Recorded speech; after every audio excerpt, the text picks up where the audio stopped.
Two guys in Texas got arrested because they had a plan to buy a sailboat, guns, ammunition, and recruit tons of homeless people to be their own militia while they sail to a small Haitian island, murder all the men, and enslave and rape all the women and children. This has got to be one of the stupidest fucking things I've ever seen. They plan to recruit all the homeless people from Washington, D.C.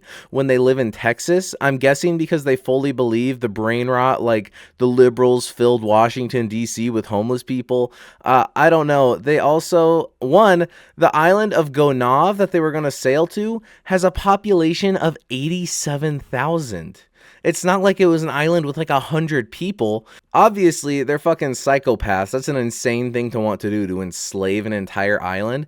But also, that's the stupidest plan ever. That's something a 12-year-old would come up with. And this isn't just like a frivolous arrest. It's not like they just like tweeted about it. They were going to schools to learn the skills. One of them enlisted in the Air Force because he thought it would get him the skills needed to go enslave an island. They were both learning Haitian Creole for like a year. This was something they fully intended to try and do. And honestly, I kind of wish they would have tried, because obviously they would have immediately gotten killed. It's always just insane to me how these people can find each other. After I read this, I messaged my friend and I said, if I get a prop plane and an army of homeless people, will you come with me to go start an island paradise with me? And he left me on red. I said a prop plane because neither of us live by the ocean. I was trying to make this believable. There are just so many terrible people out there. I'm guessing the thing is, these are both terrible guys, so they're friends with each other, and one of them is a lot more convincing than the other. Like, your worst coworker could probably be talked into this. Also, I think this could kind of show a key difference between knowledge and intelligence, because if these guys weren't so stupid, like, it could be, if you heard that there was a guy who was fluent in Creole and was in the Air Force and took all these classes and stuff, you'd be like, whoa, what a smart, like, well-educated guy. But no, really, that was all just for his ultimate goal of being such a dumbass. He thought he could have a hobo army take over an entire island of 87,000 people. Like, you can be fully educated and still be a fucking idiot. If it wasn't already obvious enough these were terrible guys, it says that they were charged with production of child pornography in a related count in the indictment. I don't know how it's related. I don't know if maybe they were just pursuing them for the child charge, and then they were also like, what the hell? These guys are trying to take over an island and enslave like 50,000 people and murder 40,000 others.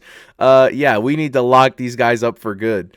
I don't, it's the stupidest shit I've ever read. In their trial, there's one judge who I'd love to handle their case. His name is Matthew Thornhill, and he just agreed to resign today because he got in trouble for wearing an Elvis wig and playing Elvis music during court sessions as the judge. It shouldn't be a crime to love Elvis. On a TV interview, he said, if I just had Elvis's hair, I'd be unstoppable.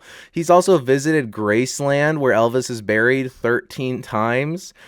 He just loves Elvis, and apparently in the courtroom, he was wearing the wig and would ask people when they were getting sworn in if they wanted to listen to Elvis Presley music playing through his phone speaker. He said that he did it because he thought it would add levity at times when he thought it would help relax litigants.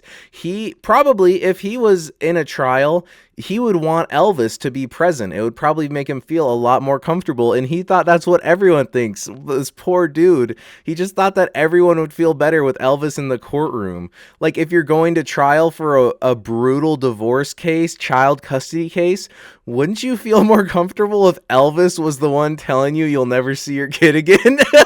He agreed to be suspended without pay for 6 months and then serve another 18 months on the bench before retiring after 20 years. I think this is a great man right here. I guess he had some other issues that led up to this. Like, when he was running for election, he would just ask everyone if they'd seen his signs and if they're voting for him. He also acted as a personal reference in an adoption case, as the judge for the case, which he's not allowed to do. Not that bad, but I don't know. I hope he gets to retire and just maybe move to Graceland and just listen to Elvis every day for the rest of his life. In more serious political news, Marjorie Taylor Greene announced resignation. If you don't know who she is, I am kind of jealous of you. She's kind of like if a caveman got into Congress. She's just one of the most like prominent MAGA Trump supporters, just absolutely rabid, just like during Congress sessions, just like screaming shit during session, yelling at Joe Biden, all sorts of insane shit. She said that Jewish space lasers controlled by the Rothschilds started the fires in California. She thinks that school shootings are all fake and staged. Obviously a terrible person, but she was supporting the release of the Epstein files. And because after years and years of being one of the most loyal people to Trump, she turned on him once, Trump starts calling her a traitor and just talking about how terrible she is. So after so many years of being the most prominent figure attacking the left, after like 1 or 2 weeks of being against Trump, she decided to resign because she said she was getting too many death threats and attacks from the president and Republicans. The thing is, I do think she's a terrible person, but I think she's authentically a terrible person. A lot of MAGA people are just fully grifters. I think she's fully, like I said, she's literally, look at her. She's a caveman. She fully thinks that there's Jewish space lasers causing fires. I think she genuinely believes the insane shit she does. Like, I think she's a principled person just with the absolute wrong principles. And that's someone who I respect more than like conservative grifters who were liberal until it became profitable to become a conservative mouthpiece. It is just so funny. She's been one of the most hated people by the left for like 10 years. After 1 or 2 weeks of Republicans not liking her, she's like, I can't handle this. They're too aggressive, too violent, all these death threats. Something to think of. Speaking of people who are not principled, Trump met with Zoran Mamdani today. By not principled, I mean Trump, not Mamdani. Mamdani is one of the politicians I have had the most hope for, like, pretty much ever. He's just so good at what he does. And after weeks of Trump just calling for everything terrible to happen to Mamdani, just ranting about this evil communist taking over New York, they meet for a little bit, and Mamdani's riz is so impenetrable that Trump was just like blushing, like rubbing his arm, just like giggling and laughing at everything he said. One of the reporters was like, you called Trump a fascist. Would you still call him a fascist? And Mamdani starts to answer, and Trump's like, just say yes. It's okay. I don't care. Are you affirming that you think President Trump is a fascist? I've spoken about... That's okay. You can just say yes. Okay. Okay. Yeah. It's easier. It's easier than explaining it. I don't mind. And then Trump hard launched his relationship with Mamdani by posting a photo shoot they took together. And one of the pictures is just Mamdani just staring. He's so sexy that Trump couldn't resist him. Trump also, he posted this exact post twice because he's 80 years old. The thing is, Trump has no actual principles. His entire life, he's just wanted cool people to like him.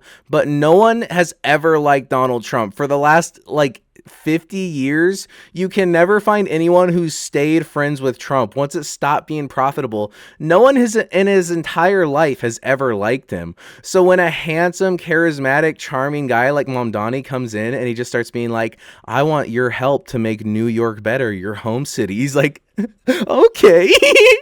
But also, just picture being Zoran Mamdani. I respect how he handled this so much. I've seen other people say this, but this is the happiest I've ever seen Trump look and the most miserable I've ever seen Zoran Mamdani look. Zoran is always is like so smiley, like laughing at everything. He just could barely force a smirk the whole time. Meanwhile, I have never seen Trump smile this big ever. But just imagine being Mamdani and having to go meet with Trump and not only immediately successfully charming him, but it fully seems like he has a crush on you and is like rubbing your arm, just like doing a photo shoot with you.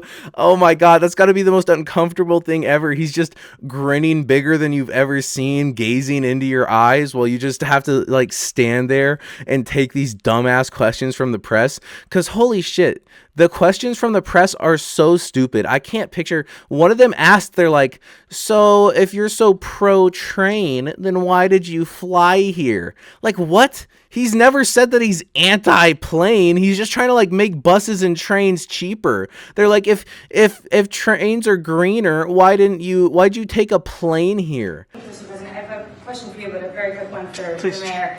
Why did you fly here? Aren't trains greener?